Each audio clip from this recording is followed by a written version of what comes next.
Posture really has nothing to do with standing up straight. Posture is really a dynamic process. Why? Because human existence, human life is a dynamic process. Movement dictates posture. Movement inside your body, movement of your body through space, movement in relation to your perception of space, and that's important. Movement in relation to the environment that your brain is perceiving, and that's the topic of this video. All of those influences is posture, will influence how you hold yourself, how your brain, because it's not a body-driven process, it's a brain-driven process based off of sensory awareness. All of those, there's so many factors that go into how an individual stands and postures themselves, which is kind of behavioral also. A threatened posture is you'll see fists, you'll see tension, you'll see tightness, and they're not going to stay in the center. They're generally going to shift over to the right side. That's the whole point of postural restoration, the discipline that I practice, and the whole point of this channel is postural restoration. The whole topic of this channel is postural restoration. But as asymmetrically driven humans who have visual systems that are not symmetric, auditory systems that are not symmetric, internal organ placement that's not symmetric, and respiratory system that's not symmetric, all of these asymmetries lead to posture of right dominance. That's completely normal. But what people are not paying attention to are all the myriad of factors that influence this right dominance and will actually posture you without realizing it. So in this book, Dark and Magical Places, The Neuroscience of Navigation by Christopher Kemp, he talks about, well, navigation. That once humans are upright, we have to navigate. We're foragers by nature. We're hunters and gatherers by nature. That's most of human existence was spent in a hunter-gathering type of society up until agriculture about 10,000 years ago, and then things have rapidly changed over the past 200 years. So humans by nature, though, are still foragers. So once we're upright, we have to move. Without movement, the body starts to break down. But we're so constrained by our environments these days, by the way that we work, by sitting in offices or in bedrooms or living rooms and doing work at home, constantly on the computer, constantly on Zoom calls. You're constrained by this environment. And what you don't realize is the influence that this environment that you're putting yourself in patterns you. And that's what you're going to see right here. So this video is of my friend Jose. He is the owner of the dance studio that I used to teach at, and that's still his job. He still teaches dancing every single day. And he was complaining a couple months ago about getting dizzy.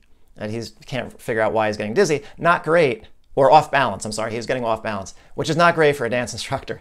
So I asked him intuitively, I thought about it, and then I asked him a couple days later, I said, do you always teach your classes in the same location?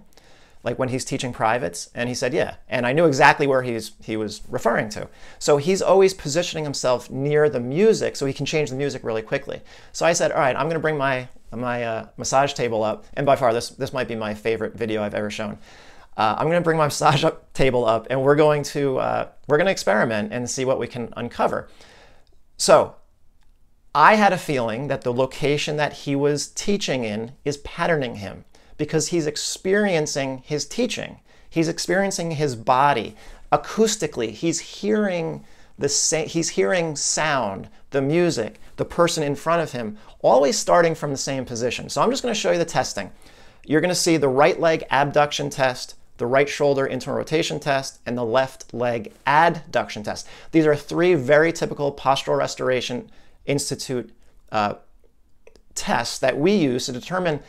They look like biomechanical tests, but they're not, in my opinion. In my opinion, they are reflecting a state of tension or a state of non-tension.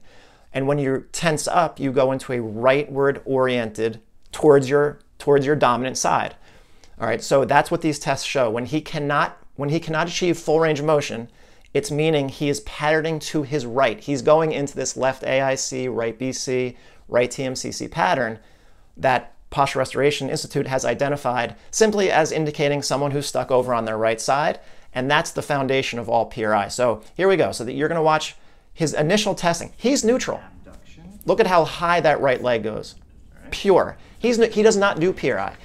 Rhythm and dancing, this is why I make videos about rhythm and dancing, will keep your body nice and relaxed. He does not do a pure eye, all right? And he's going to pass this test also. Adduct, he can adduct. His left hip flexors are off. So his right leg can go all the way up, which means his right inner thigh is relaxed. And now his right shoulder, internal rotation, goes almost all the way down. He's about 5 degrees short, not bad.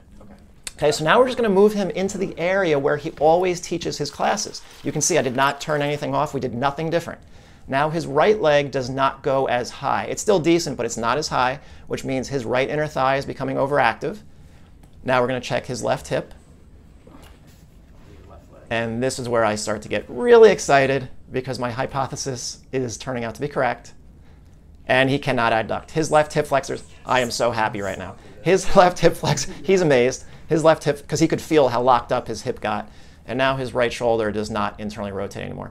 So those tests are telling me when we went into that location of the dance studio where he teaches day after day after day and listens to salsa music. He teaches mostly, he teaches other dances also.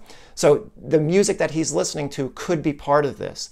If he's doing more tango or swing, maybe he wouldn't be as patterned because he's doing different things. But when he goes into that part of the studio where he always teaches his classes, he gets tight. He's been patterned by his environment. That's tension. His tension levels were going up. If we did the testing in any other part of the studio, and we did it 2 other locations, he was completely neutral.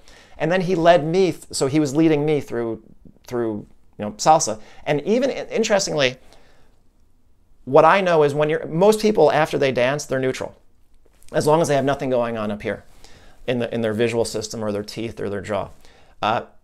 They're usually going to be pretty neutral. So even when he led me and we were dancing in that area, he still wasn't neutral. But any other area of the floor, he was neutral. So what I'm getting at is your tension levels go up. You're influenced by your environment. You're influenced by the rooms that you sit in. You're influenced by, your tension levels are influenced by what you stare at constantly, how you're using your visual system, what you're hearing.